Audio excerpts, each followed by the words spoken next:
Research institute যে অফিসটা doctor B.R.. আম্বেদকরের নামকরণ করা হয়েছে, রাজ্য সরকার জেনে শুনে আম্বেদকরকে অপমান করার জন্য আজকে আদিবাসীদেরকে আদিবাসী মর্যাদা দিতে চাইছেন।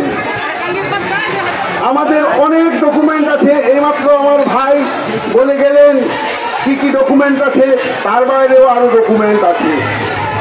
কালচারাল রিসার্চ ইনস্টিটিউট যেভাবে গবেষণা করে আদিবাসীদেরকে আদিবাসী সার্টিফিকেট পাইয়ে দিচ্ছেন, এটা কিন্তু সংবিধান লঙ্ঘনের মতো কাজ।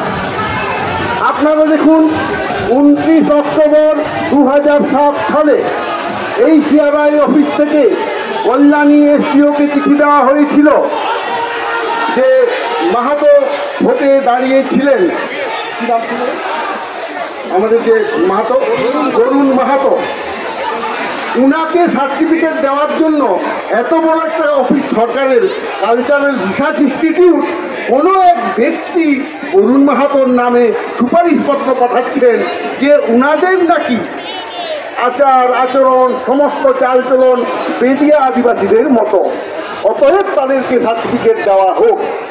তা এই কথা বলার মাধ্যমে এবার কল্যাণী এসডিও সঙ্গে সঙ্গে তাকে দিয়ে দিয়েছেন এসটি সার্টিফিকেট 2008 সালে, এবং তারই প্রতিফলন আমরা দেখলাম। আদিবাসীদের লোকসভা নির্বাচনের যে অধিকার সেটা উনি নিতে চাইছেন। লোকসভা নির্বাচনে 2016-তে উনি নমিনেশন ফাইল করলেন। আমরা ইউভাইয়ের পক্ষ থেকে সেটা প্রতিবাদ যখন জানালাম, ঝাড়গ্রাম ডিস্ট্রিক্ট ম্যাজিস্ট্রেট সার্টিফিকেটটা পাঠালেন কল্যাণী এসডিওর কাছে এবং ওনারা বললেন এটা জেনুইন। তাহলে দেখুন রাজ্য সরকার যেভাবে কাজটা করছে, এটা দিনকে রাতকে দিন করে দিচ্ছেন ওদের অঙ্গুলি হেলনে। যারা এখন আদিবাসী হয়নি, আদিবাসী হওয়ার জন্য লড়াই করছেন, তাদের হাতে কি করে এসে যায় সার্টিফিকেট? এটা 2 নম্বরই নয়। আমরা মনে করছি যেভাবে আজকে কাজ হচ্ছে, রাজ্য সরকারের অফিসগুলো থেকে লাখে লাখে যে ফেক এসটি সার্টিফিকেট বেরিয়ে আসছে, তার জন্য সম্পূর্ণ দায়ী কিন্তু রাজ্য সরকার এবং তার আধিকারিকরা। আমরা এই রাজ থেকে ঘোষণা করছি, যেই সব আদিবাসীদেরকে আদিবাসীদেরকে আদিবাসী সার্টিফিকেট দেওয়া হয়েছে এবং যেসব অফিসারদের সই আছে, প্রত্যেকটা স্বাক্ষরকারী অফিসারদের নামে আমরাও কেস ঠুকবো। দরকার হলে আমরা সিবিআই এখানে ইনভেস্টিগেশনের দাবি জানাবো।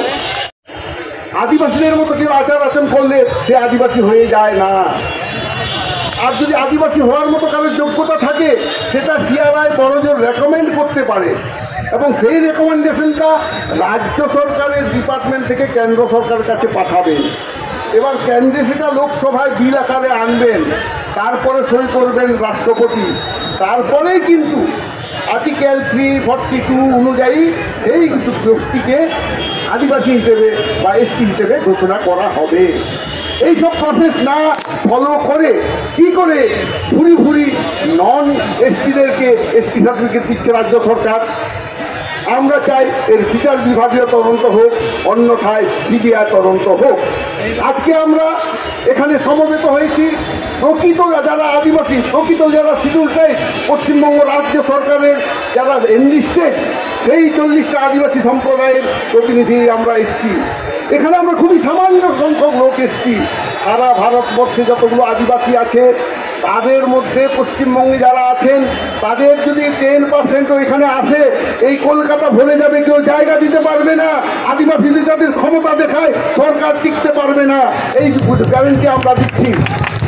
কারণ আদিবাসী একটা শান্ত সাহেব, যারা এখানকার প্রাচীনতম অধিবাসী, তাদের অধিকারকে ছিনিয়ে নেওয়ার সাহস কেউ দেখাতে পারবে না।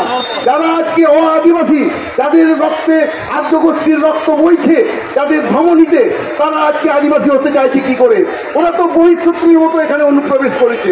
ভারতবর্ষের জাতিতত্ত্ব বিচার করলে দেখা যায় আদিবাসী যারা অষ্ট্রী ভাষা গোষ্ঠী, যারা দ্রাবিড় ভাষা গোষ্ঠী, যারা এখানে আছেন, they are the earliest citizen of this country and rest are the invader. বাকিরা সবই অনুপ্রবেশকারী। 2,500 বছর আগে আর্য গোষ্ঠীর লোকেরা এসছে, মুসলিম সম্প্রদায় এসছে মাত্র 1,500 বছর আগে। এবার তারা আমাদেরকে বলবে কে আদিবাসী হবে কি হবে না? সুতরাং আদিবাসী ভাই সব আমরা আজকে এই বার্তাটাই দিতে চাই যে আদিবাসীদের নিজেদের অধিকারকে বাঁচিয়ে রাখতে হবে। নিজেদের ভাষা, নিজেদের সমাজ ব্যবস্থা, নিজেদের ধর্ম, আমাদের জাতিসত্তা বাঁচাবার জন্য। আর আমাদের জাতিসত্তাকে দেখছেন তো, আমরা যদি বাঁচিয়ে না রাখি, এই যে সিআরআইয়ের মতো অফিস, এরা আমাদের জাতি তত্ত্বটাকেই ঘুরিয়ে ফিরিয়ে নালিফাই করছে, মানে অস্বীকার করছে। ও আদিবাসীদেরকে আদিবাসী বানাচ্ছে। আদিবাসী দপ্তরের টাকা দেওয়া হচ্ছে মাহাতো কুর্মী গোষ্ঠীদের এবং তাদেরকে আদিবাসী বানাবার জন্য করম পূজা করানো হচ্ছে, অথচ তারা আদপে পুরোপুরি হিন্দু। আমরা এখান থেকে বিরোধিতা করছি। আমরা জাস্টিস চাই। যেমন আর্টিকলের ঘটনার জন্য সবাই জাস্টিস চাচ্ছে, আদিবাসী of West Bengal also one justice. আমরা জাস্টিস চাই। আদিবাসীদের ভাগ আমরা কাউকে দেব না। আদিবাসী জন্মসূত্রে হওয়া যায়, কোনো সরকারি নোটিফিকেশনে আদিবাসী হওয়া যায় না। সরকার অন্তত এটা বুঝুক, এই বার্তাটাই আমরা দিতে চাইছি। সবাইকে নমস্কার, ধন্যবাদ জানিয়ে আমার এই সংক্ষিপ্ত বক্তব্য সমাপ্ত করলাম। নমস্কার, ফুলসেই জোহার।